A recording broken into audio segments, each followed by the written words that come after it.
এখন এমন এক সময় আপনি আমার ইন্টারভিউ নিচ্ছেন যে সময়ে কেউ কারো কথা শুনতে রাজি না। আপনি হয় বলবেন ইয়েস অথবা নো। এখন যারা কোটার জন্য আন্দোলন করতেছিল, যারা সংস্কার করতেছিল, তারা নিজেরা যৌক্তিক একটা আন্দোলন, এই ব্যাপারে আমার কোনো সমস্যা নেই, আমি এদের পক্ষে। এবং আমি বলছিলাম যে ইন্টারভিউতে যে আমি এদের পক্ষে মামলায় থাকবো। তো কোটা তো হয়ে গেল। তারপর হচ্ছে কি দেখেন একটার পর একটা, এরপরে এদের কি আসতে পারতো, এরা আসবে যে বিচার চাইতে পারে, যারা আহত হয়েছে নিহত হয়েছে এদের জন্য বিচার চাইবে। কিন্তু এখন খেয়াল করে দেখেন 3টা জিনিসের উপর আন্দোলন এসে ঠেকে গেছে। আমি এদের কোটা সংস্কারের জন্য আমি একমত, আমি এদের সাথে আছি। কোটা সংস্কার করতে গিয়ে, এই আন্দোলন করতে গিয়ে যারা নিহত হয়েছে এদের জন্য বিচারের প্রক্রিয়ায় আমি যাইতে রাজি। আমাকে যদি অ্যাডভোকেট বা ব্যারিস্টার নিয়োগ দেওয়া হয় আমি তাতেও যাব। কেউ যদি প্রশাসন যদি বা পুলিশ থেকে যদি কোনো ব্যর্থতা থাকে কেউ যদি এক্সেসিভ ফোর্স ব্যবহার করে থাকে, এটার জন্য আমি রাজি। আমিও তো এদের সাথে একমত।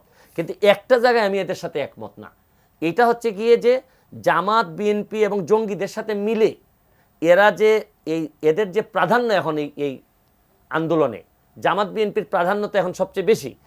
এরা এখন কোটাকে ব্যবহার করে এরা সরকার পতন করতে চায় এবং শেখ হাসিনাকে মেলাইন করতে চায়। এইটাতে আমি একমত না, কারণ আমার নেতা তো শেখ হাসিনা। এই কারণে ধরেন আমাকে অনেকে বলছেন যে আপনার ফলোয়ার একেবারেই কমে যাবে, আপনি জাতীয় ভিলেনে বিবেচিত হবেন। ধরেন আমি আমার কর্মে ফলোয়ার কি কমে গেছে না, আমি জানি না। ওই যে ফেসবুকে আমাকে অনেকে বলছেন যে বিভিন্নভাবে ওরা, আমি নিজেও দেখছি যে ধরেন বাচ্চা ছেলে, বিদেশে বাচ্চা ছেলেরা, এরা হয়তো আমার কাজের আগে প্রশংসা করতো, এখন ব্যাপকভাবে আমাকে ধরেন বকাঝকা করতেছে। এইগুলা ভাষায় প্রকাশ করার মতো না, কিন্তু আমি আবার এগুলাতে অভ্যস্ত। কারণ আপনি যখন কাউরে গালি দিবেন, এর মানে হচ্ছে কি বুঝতে হবে যে এই লোকটারে হয়তো আপনি বুঝাইতে পারেন নাই। এটা আমারই ব্যর্থতা যে আমি বুঝাইতে পারি নাই। এখন যে লেভেলের এক্সপার্টিস আমার হয়েছে, আমি এমপি হিসাবে তো মঙ্গলবারই আমি টের পাইছি যে এই প্রশাসন এটা মেনে নিবে।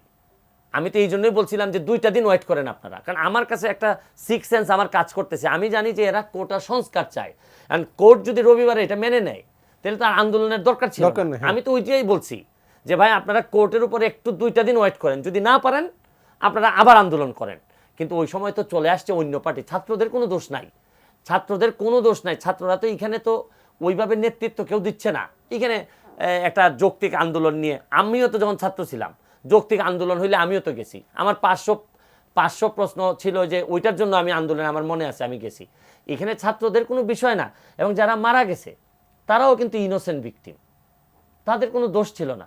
এখন পুলিশের যদি জিজ্ঞেস করেন, পুলিশ হয়তো বলবে যে আমরা যান বাঁচাইতে গিয়া সেলফ, এখন এগুলো তো দেখার প্রশ্ন যে আমি সেলফ ডিফেন্সে করছি কিনা, এইটাই তো কমিশন হয়েছে এখানে।